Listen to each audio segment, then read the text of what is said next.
The conclusion of the Lakers and the Bucks from Milwaukee. Stay right here for the second game of the doubleheader. The Indiana Pacers out on the road out west taking on the Clippers in LA. Coverage begins shortly after 10:30 Eastern time. And in case you haven't been staying up to watch the Clips, as you should tonight, you really should. You've missed their 7-1 march, during which they've led the league in scoring and three-point shooting. Guys, Clips are comfortably 8th at the moment, but only a game behind the Spurs for the 5th spot in the West. Now 11-5 since trading Tobias Harris, which defies everything you would think about trading away your best player, right? They've gotten better, or at least maintained their record, including a buzzer-beating win on Sunday against the Nets. How are they getting this done? What is fueling this persistent push? They have an outstanding head coach in Doc Rivers, a guy who I think is in a different frame of mind since the trade took place. I think this is the happiest Doc has been in a long time because he identifies with this group. Doc was a plugger. He was a hard worker when he played. He came in and grinded every night when he was on the floor to become an all-star in the NBA. And that's what he has here right now, the tone that Patrick Beverley sets. A couple of these youngsters follow. I didn't know if they knew that Shamet was as good as he was until they got him there. So maybe wow, Philly might not have known how good he was. Exactly. Okay, you're right. This guy is really good. I mean, not only can he handle a little bit more than I thought he could, but he knocks down shots. It's like easy for him shooting threes and making them. So Doc is having fun coaching this team. This team has a great spirit about it right now. And they've got a bench scoring duo that could set an NBA record for highest scoring average between two players in Lou Williams and Montrezl Harrell. This is nothing new for Lou Williams because he's part of the 3 highest scoring bench duos in NBA history if they keep up this 34-point average. Yeah, and it's about balance. You know, Matt, Coach, I think Lou Williams is such a refined operator on the perimeter. He gets shots against basically anybody. And Montrezl Harrell goes out there and literally physically outplays whoever's in front of him every night. When you got those two things working, if you're Doc Rivers, you can insert those guys into a game at any time and change tempo. The part about this that really works is that when they traded Tobias Harris, there was no change to the chemistry of this team, which is pretty surprising. Yeah. You got a guy who's as no nonsense, as low maintenance as Tobias Harris is.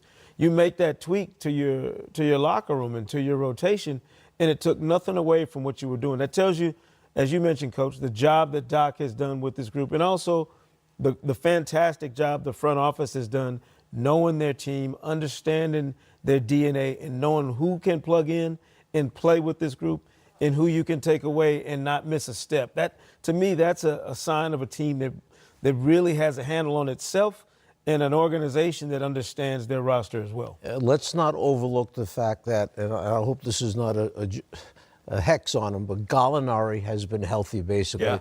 And when he is healthy and can play, he changes whichever team he's on. Right now, the Clippers have a Gallinari who has shown up.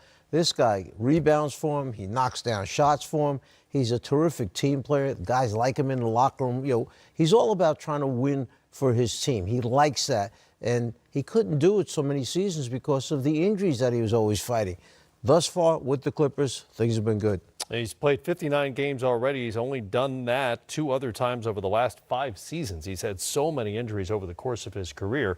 Injury and the schedule have conspired against their opponent tonight, the Indiana Pacers, who are 6-7 since the All-Star break, 12-12 since Victor Oladipo went down with that ruptured quad tendon back in January. And look at the schedule ahead. 0-2 on this 4-game trip right now with the Clippers tonight and in Oakland on Thursday, and then they go home for the Nuggets, then in OKC and in Boston as well. It doesn't get any easier. No, and they knew that. I mean, I think this was a part of the understanding. The minute Victor Oladipo went down and you knew he was done for the season, there were a bunch of guys on that Pacers roster that understood their roles would change dramatically. You know, Bogdanovich has done a really nice job of picking up his play. Miles Turner has been active. Sabonis has been active. The addition of Wesley Matthews has certainly helped. But they got some other guys who still, I think, can go to another level. Some of those backcourt guys, the depth they have at the guard positions, that can still improve and get better going into the playoffs. So Nate McMillan has more to work with this group. And look, there was bound to be some struggles without Victor Oladipo. You don't have an all-star player go down in this league and not suffer a little bit in his absence. Well, how about the tough-mindedness that Nate McMillan has gotten these guys to buy into? When Oladipo went down, team meeting, let's talk about this thing. Are we going to go from third and fall out of this playoff picture? Right. Or are we going to hang in there for all the hard work we've done, as good as we've been defensively? We just need you guys to pick up some other areas that, Victor led us in. And the guys have really responded, and they've done a terrific job. Yeah, the schedule is tough, and who knows, maybe they slip to fifth, but then there's a little bit of a cushion, so they could wind up in a first-round series against Boston the way it looks right now. Whether they have home court or whether the Celtics do is yet to be determined. More coming up here on the Auto Trader pregame show. We've got the Bucks hosting the LA Lakers coming up at the top of the hour. Game 2, as we mentioned, Pacers and Clippers from LA. One more stop on the Lakers' long road trip east in what is becoming a long season, and it happens to be Milwaukee, home to the best team in the league. Mike Muscala and the Lakers, chance to get them up and test themselves against the Bucks, who were beaten on their new home floor Sunday, but they haven't lost twice in a row in Wisconsin all season long. The All-Star Chris Middleton and the Bucks ready to go live here on NBA TV. Welcome in, everybody. It's the Auto Trader pregame show for a Tuesday night double header. Good to have you with us. I'm Matt Weiner. This is the Czar, Mike Fratello, Sekou Smith from NBA.com. Good to have you as well. Unfortunately for us, we will not see LeBron James or Giannis Antetokounmpo tonight. LeBron is out with a sore left groin, I should say. The Freak will sit because of that ankle he tweaked on Sunday against Philadelphia. I'm not so sure that it's the ankle that much, or is it that time for him to start to take a rest as they come down the back stretch. The only thing you have to be concerned about is, do you want to give away a position in the standings to wind up resting your best player? Yeah, and I think for LeBron, it's a little bit different. We've hit that point in the season now, Coach, where it would probably be prudent to find some spaces for LeBron to take a break. And if that groin's bothering him at all, you make sure he's in street clothes. Giannis, on the other hand, that was a legitimate concern the other night when he went down. I was watching that game, and I thought, you talk about the air coming out of the building, and a whole city panicking, because anything that happens to Giannis between now and the end of the regular season puts their playoff, scenarios into disarray. So you have to be very careful if you're Mike Budenholzer with how you handle a late season tweak even for Giannis. Obviously, completely different stakes for these two teams at this point in the season. Personally, I'm just happy the Lakers aren't calling it load management, right? They can call it whatever they want, just don't call it load management. For a look ahead, we're joined by Katie George, sideline reporter for the Bucks. Katie, we appreciate the time. Giannis continued playing after tweaking the ankle on Sunday, but he is out tonight. Did the injury get worse on the off day, or is this, as we've suggested here, a decision more about being cautious? I don't think it got necessarily worse. We talked to head coach Mike Budenholzer pre-game, and he said that he took the off day, came in today before shoot-around, and they just evaluated it, and it was Giannis's call that he said, I just don't think that I can go right now. That news did come after LeBron was announced out as well. So I think that they're just being extra cautious with this ankle. If they don't feel like he has to go tonight to get this win against the Lakers, I don't feel like they're going to really push him. Katie, with the injuries, this time of year and some of the new faces they've added, does a game like this give Mike Budenholzer a little bit of an opportunity to see some of those new guys, maybe see a DJ Wilson or someone else in an extended role where you can kind of get a feel for what that guy might bring down the road? Absolutely, and it gives them experience to get those playoff minutes. They're going to need DJ Wilson. They're going to need George Hill. They're going to need some of these role players like a Pat Connaughton to step in, give big minutes, and contribute, especially when we've got Malcolm Brogdon out right now. That's a guy that you hate to see go down 6 to potentially 8 weeks with that plantar fascia tear. They're going to have guys step up and kind of fill that void for Brogdon. So this is another good opportunity to see Tony Snell, Nico Mirotic, if they step into the starting lineup, what they can do in their absences. Katie, this is Mike Fratello. Are there any players out there who've come back perhaps from playing in Europe that they might look at to fill Brogdon's place until he's ready, whenever that time is? They actually just signed Tim Frazier earlier today. He signed that contract just before shoot-around. He was a guy who missed out on the final roster spot during training camp. He was a guy that they really, really liked, but they ended up going with Christian Wood, who was a big that they felt like they could develop. Tim Frazier actually didn't get picked back up by the Pelicans after the All-Star break, so it just kind of fell into their laps that this was a guy who was with them, knows their system well, great personality, knows the team already. can come in, and he's actually going to probably play tonight because he already knows the play calls, the defense, the offense. So I think it's going to be a really good fit. And just, he's no Malcolm Brogdon by any means. I don't think you can really replace a Malcolm Brogdon, but can you have a guy come in, give you 8 points here or there, have 2 or 3 guys kind of fill that role? That's what we're going to have to be able to see. And realistically on Brogdon, I know the initial prognosis was 6 to 8 weeks. Do they think they're looking at maybe second round of the playoffs for a return?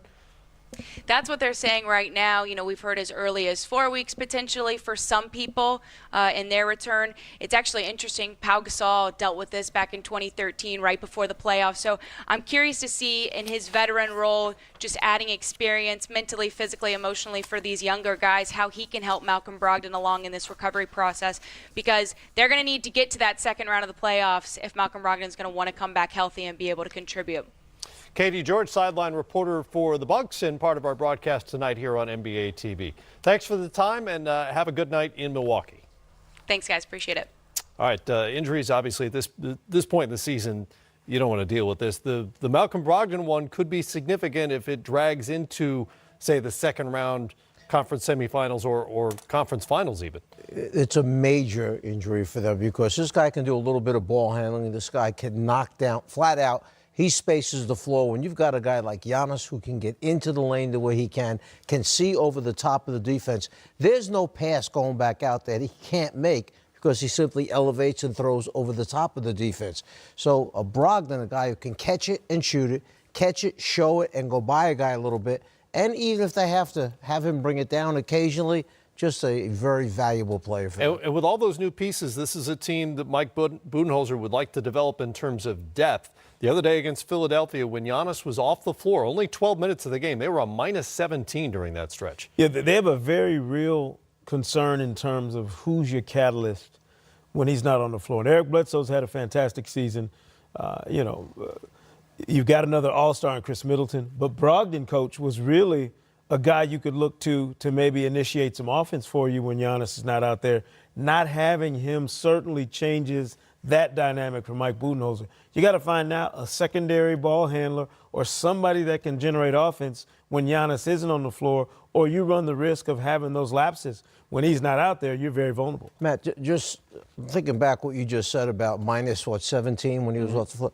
Didn't that sound like the Cavaliers a year ago when LeBron was off the floor or LeBron was on the floor? Yeah. That's how much they mean to the offense being able to run and everybody being able to get a shot when they're on or off the floor. Well, he has the best net rating in the NBA, and he's coming off a 52-point game in a loss to Philadelphia on Sunday. And he is at the center of this simplified Mike Budenholzer offense, which is very much get Giannis into the paint and either score or kick it to one of those three-point shooters. Well, it's nice when you have a player who can get where he wants to go on the floor, as we just mentioned, another guy who is able to do that, and special talent that comes along once every so often.